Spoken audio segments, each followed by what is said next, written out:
भगवान की जब दिव्य धुनि समो शरण में खिरती है, उसमें द्वादशांग का वर्णन होता है।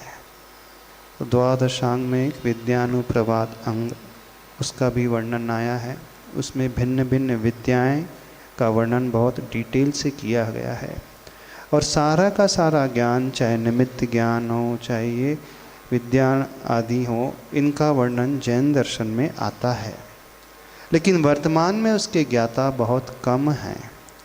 ऐसे भी मुनिराज हुए हैं। जब हम गंधर्व विलय पाठ को देखते हैं, 64 रिद्धिधारी मुनिराज को देखते हैं, तो वहाँ क्रिया रिद्धि, विक्रिया रिद्धि, तप रिद्धि, आकाशगामी रिद्धि, बुद्धि रिद्धि आदि का वर्णन आता है।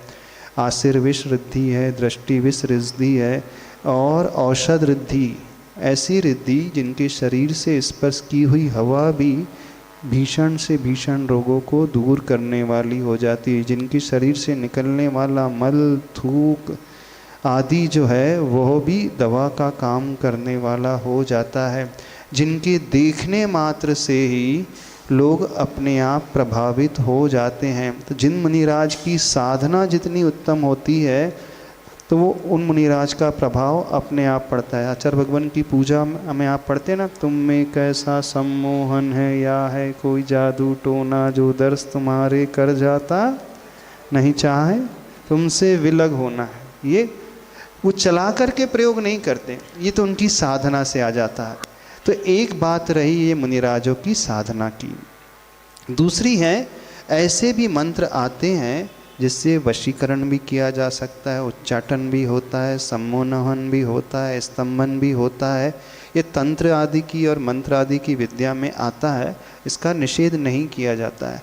पर जैन धर्म ये कहता है, हमें जो साधना करना है, आत्म कल्याण की साधना करना है, ये छोटी मोटी बातों में नहीं अटकना है। क्योंकि जो व्यक्ति इन तंत्र मंत्र के चक्कर में पड़ जाता है, नियम से उसका संलेखना पूर्वक मरण नहीं होता है, उसकी दुर्गति होती है।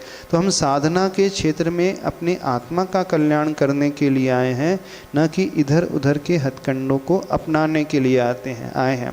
ये तो हो गई मुनि महाराज की बात।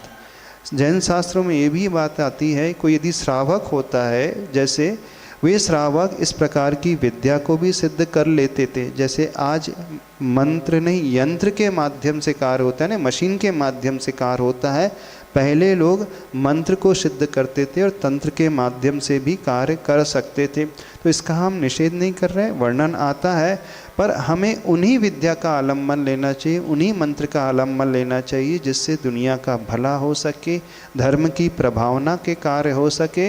न कि हम किसी को परेशान करने के लिए, न ही हम किसी को पीड़ित करने के लिए इन मंत्र तंत्र का प्रयोग करें।